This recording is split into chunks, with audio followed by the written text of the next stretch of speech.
get into Toastmasters, the one thing you very quickly realize is that you're expected to speak. But the challenge is trying to figure out what you're going to say, right? I mean, it sounds like a great idea before you actually join the club. You think, I want to become a better speaker. I need to go out there and develop and build my speaking skills. And then you get actually into the club and people say, so what do you want to talk about? And you're like, I don't know. You feel like that? You know what I'm talking about? You're about to join the club, so you got something to start to think about, right? And that was a challenge. Now, the club met every week. So the nice thing is things meet every week. It's really easy to put it off to the next week, right? So basically I come in and say, okay, I don't have anything this week, but next week I'll think of some really spectacular thing to say, and then I'll say it, and then it'll be great, it'll be wonderful, and that'll be fine. And then that next week actually arrived.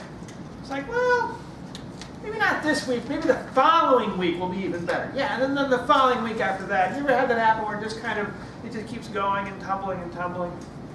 I'm the only procrastinator here. I'm the only honest one here. I'm not quite sure which one. You know what I'm talking about, Judy. Yeah, exactly. So what do you do? So week after week after week went by, and I was just kind of sitting there. Now, I participated in other things. I did, timer and those other sort of things you do in Toastmasters, but I wasn't really talking or saying anything.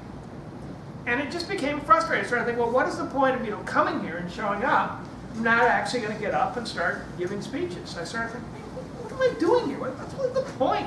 So I got more frustrated and kind of down on myself. Well, I got to say something. I don't know what to say. And then after a while, I said, this is not working out. I think I just got to quit. I think I just got to leave. I got to get out of here because I'm not getting anything. I'm just wasting my time. If you get frustrated like that and just figure like, just want to quit, you're type A, Mark. You probably had that before, right? You know what I'm talking about? Yeah, that's it. So I finally went to the guy who was kind of the leader of the club. Really smart guy, very good at public speaking. And his name was Rocky Romero. He's about this tall, black hair, and just really knows public speaking. So I'd say, Rocky, I'm thinking about quitting the club. I just can't really figure out what to talk about. I don't know what to do. He says, well, Tim, what do you want to talk about? It's Rocky, it's a problem. I don't know. I have no clue. And then Rocky said something to me that kind of changed the way that I looked at speaking and really made it much easier to speak. And so I thought about that before. It just kind of opened me up to a whole new idea. He said, Tim, here's the thing. If you find your passion, you find your speech.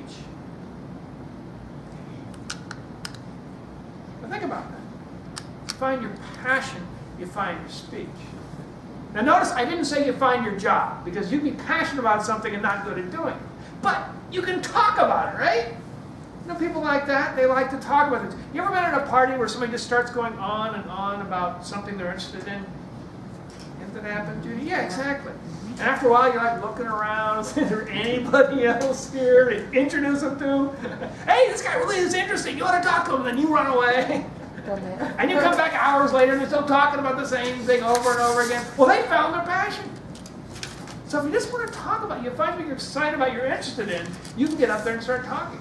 So that's what happened. I went back to Toastmasters and said, okay, I've got some things I am passionate interested in.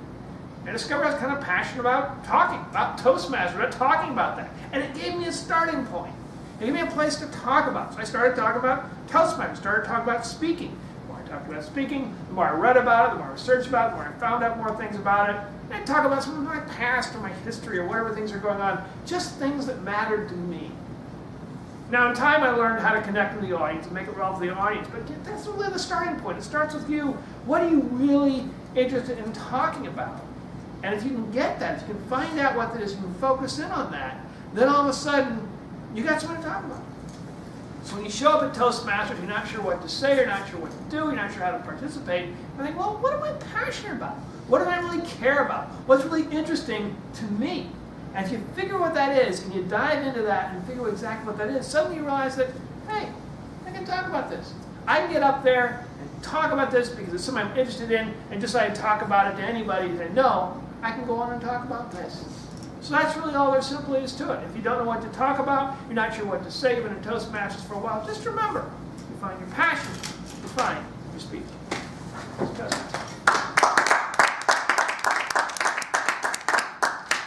Okay, we are moving right along here.